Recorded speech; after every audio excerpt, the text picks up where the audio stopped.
प्यारे दोस्तों, ये कहानी एक छोटे से जंगल की है। जिस जंगल में एक विशाल आम का पेड़ था, उसी जंगल में एक नन्हा सा चिड़ा रहता था। वो नन्हा चिड़ा उस आम के पेड़ का बहुत ही अच्छा दोस्त था। नन्हा चिड़ा और आम का पेड़ खूब बातें करते, खूब खेलते। उन दोनों की दोस्ती तो बहुत ज्यादा ही गहरी थी। आम का पेड़ भी बहुत ज्यादा खुश था, क्योंकि आम के पेड़ की बोरियत मिटाने के लिए उसका एक नन्हा मित्र जो था। उस नन्हे चिड़े को जब भी भूख लगती थी तो वह नन्हा चिड़ा उस आम के पेड़ से बढ़िया मीठा आम खा लेता था और उस आम के पेड़ पर ही आराम से सो जाता था।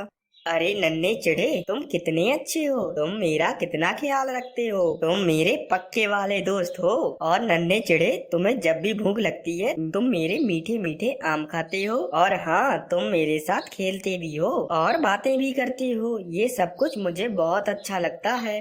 अरे अंकल पेड़, मुझे भी ये सब कुछ बहुत अच्छा लगता है और मुझे भी आपके साथ खेलने में बहुत ज्यादा मजा आता है और आप मेरे बहुत पक्के वाले दोस्त हो। अरे अंकल पेड़, मुझे बहुत ज्यादा भूख लग रही है। मैं आपके मीठे मीठे फल खाऊंगा।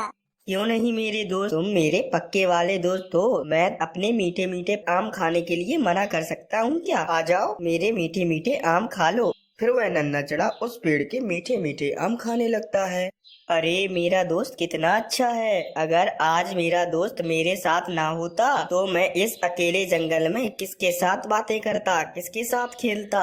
कुछ दिन अब ऐसे ही बीत जाते हैं। अब वह नन्हा चिड़ा कुछ बड़ा हो गया था और वह अब नन्हा चिड़ा उस आम के पेड़ के साथ खेलता भी नहीं था, जिसके कारण वह आम का पेड़ काफी ज्यादा उदास हो जाता है।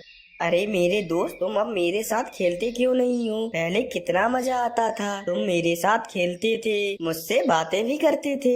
अरे और तो और, हम दोनों कितने मजे करते थे। लेकिन अब ऐसा क्या हो गया जो तुम मेरे साथ खेलते नहीं हो और ना ही मुझसे बातें करते हो?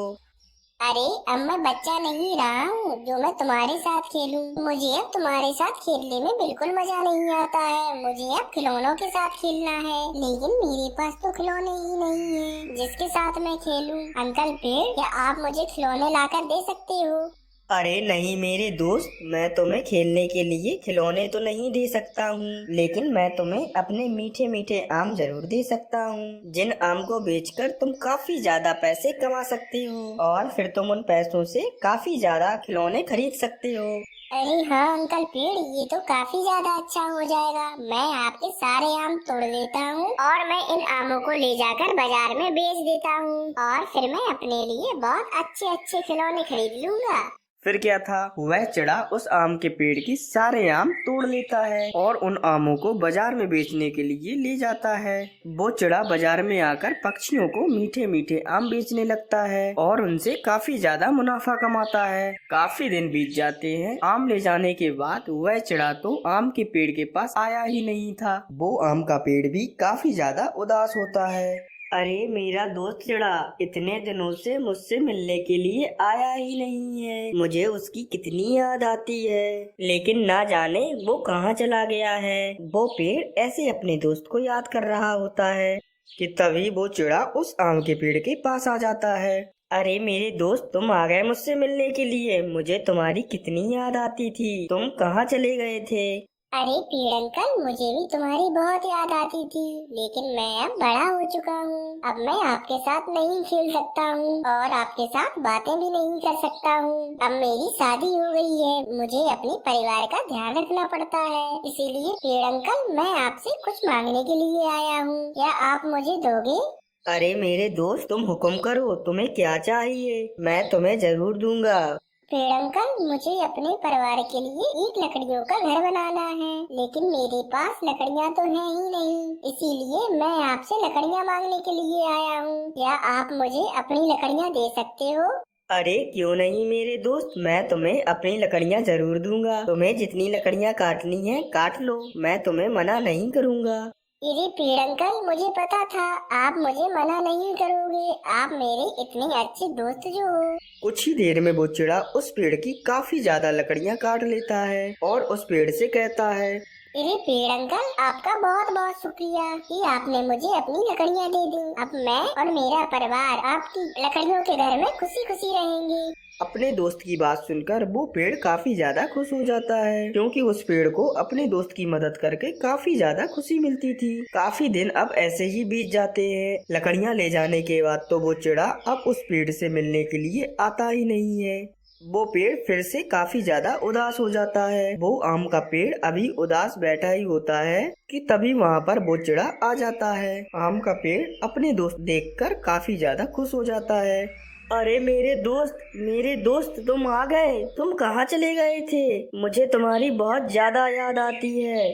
अरे पेड़ अंकल, मैंने आपको बताया तो था कि मेरी शादी हो गई है, इसीलिए मुझे अपने परिवार का ध्यान रखना होता है। इसीलिए मैं आपसे मिलने के लिए नहीं आ पाता हूँ। आज मैं आपसे कुछ मांगने के लिए आया हूँ, क्या आप मुझे दोगे? अरे क्यों नहीं मेरे दोस्त, तुम मुझसे मांगो, मैं तुम्हें जरूर दूंगा। आपने जो मुझे पहले लकड़ियाँ दी थी, मैंने आपकी उन लकड़ियों का घर बना लिया था, लेकिन अब वो मेरा लकड़ियों का घर टूट चुका है। तो मैं अब चाहता हूँ मैं दोबारा से अपने लिए लकड़ियों का घर बनाऊं, क्योंकि बारिशें भी अब आने वाली हैं। इसीलिए मैं आपसे लकड़ियाँ मांगने के लिए आया हूँ। क्या आप मुझे अपनी लकड़ियाँ दे दोगे?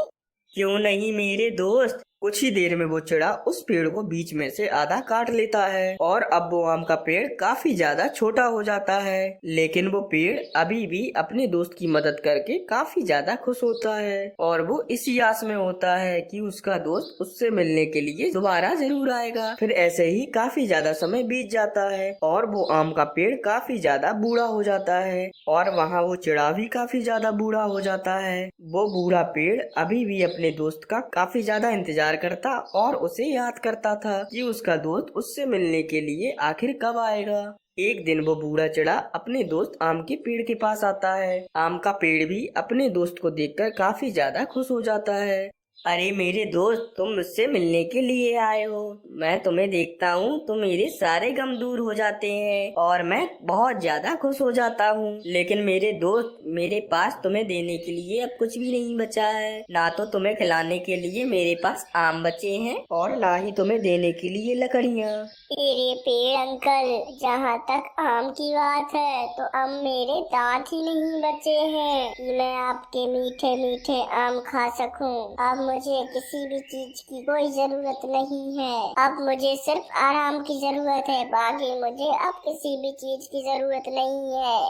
अरे मेरे दोस्त, तुम्हें आराम की जरूरत है ना? आओ मेरे ऊपर बैठ जाओ और मेरे ऊपर बैठकर आराम करो।